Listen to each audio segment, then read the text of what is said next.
if you're an e-commerce site, build out collection pages because you are then going to open up a whole new world of untapped revenue potential.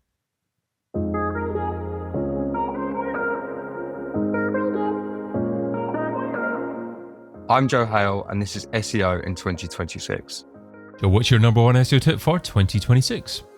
So my number one SEO tip for 2026 is that e-commerce stores need to be using collection pages to maximize the potential of their SEO. So what are collection pages for e-commerce sites? So collection pages for e-commerce sites are essentially category pages. They are lists of products that live on the site, but there's just so much potential that so many brands just aren't taking advantage of. Is there any difference technically between a collection page and a category page? No, it's the same. Like, I use the terminology collection. That's what it's called on Shopify. And that's what so many of our clients use, Shopify, and so many businesses around the world in e-commerce use Shopify, which Shopify actually make it somewhat easier to build out these pages. But essentially collections and categories are the exact same thing. Got you. Okay. So Shopify is obviously your main focus. So what's unique about Shopify in terms of how they go about offering you the opportunity to be able to build these pages? So I think the thing with Shopify is that it just makes it so easy to do. That's sort of like the kind of key thing that we see is that across kind of like any CMS, you can build out a collection or a category page, but on Shopify, it's so easy to use. It can be abused or not done properly, but how easy it is to do means that the barrier for entry is then just lower for people to kind of get involved and actually undertake this as a project and kind of really build out the opportunity from like a non-branded keyword perspective. So what do you mean by it can be abused? How would you abuse it? What would be the benefit of doing that? So there isn't a benefit. It's probably less so abuse, but people just build collections for the sake of it, or it might be that they might build 3 different variations of the exact same type of collection. It might be that actually for one they excluded one type of product, or that they built a collection of t-shirts 3 years ago, and then they built another collection of t-shirts 2 years ago, and then another one 1 year ago. And actually, part of like the process that we did is a lot of like the cleanup process of that as well. But what they do is pretty where it's so easy to build the collections, they just go in and do them rather than optimize the ones that are already there. Got you. Okay. And I can get this collection word out of my head as perhaps meaning something slightly different to a category, but obviously it doesn't. But I mean, to me, a collection would also give the user an opportunity to create their own collection. Is that something that Shopify allows as well? Is in like the user on site?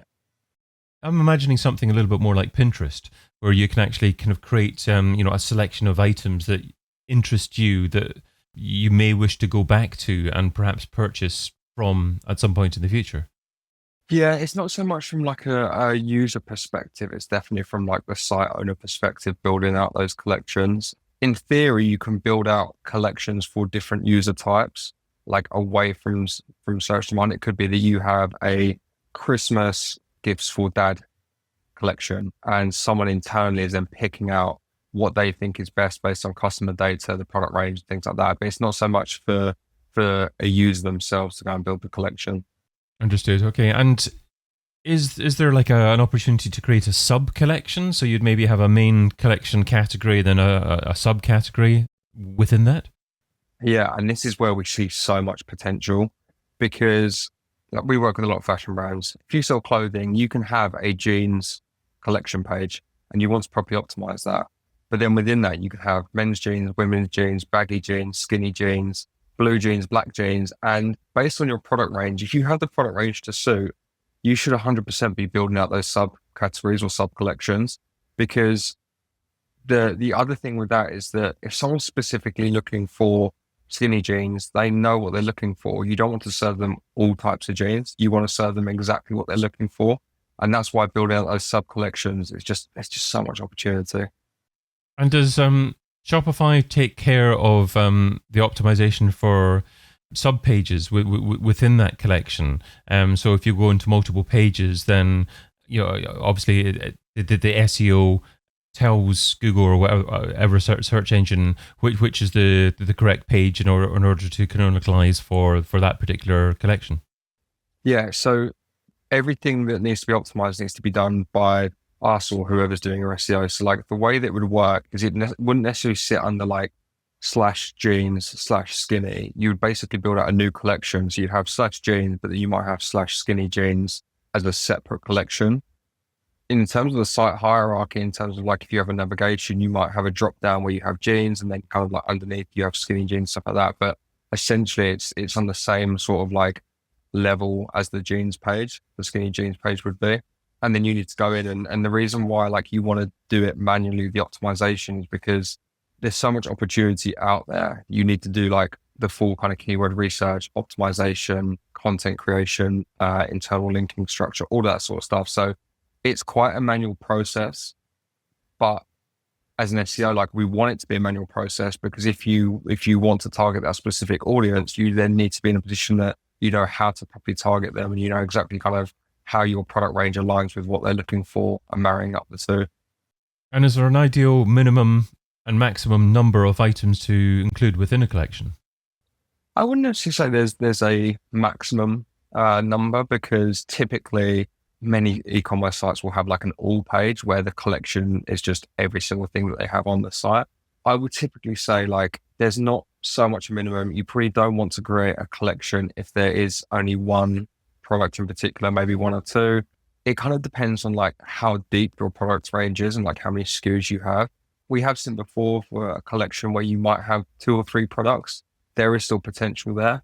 When it's just one product, it's a little bit more difficult, especially if the products, if the way that you work, products go in and out of stock and then the products kind of depend on how you serve out of stock products. If it then kind of just falls, you then get in a position where your collection page has 0 products if it's then coming back in stock in 2 weeks time.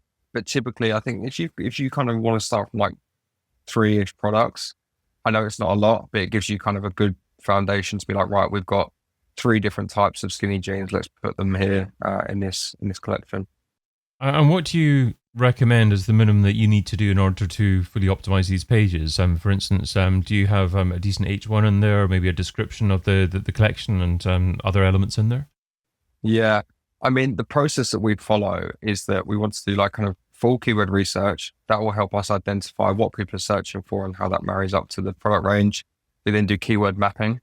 So that's really important because when you go into the subcategory side of things, there is a lot of crossover. So once you've done the keyword mapping, we then look at the metadata. So page title, meta description, we look at the H1 tag as well. Once we've got those foundations built across like the kind of key pages, then we're going to go into the next phase, which is building that on-page copy, building that internal linking structure. The reason why we phase it out is that we would rather have a collection page with minimal content and no internal links on live earlier rather than trying to get something perfect done in 3 months' time.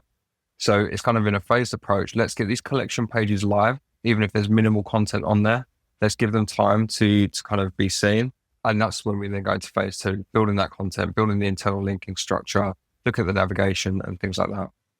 And you also say that this opens up a new world of potential revenue. So is that potential revenue as in the ranking of these pages and search engines?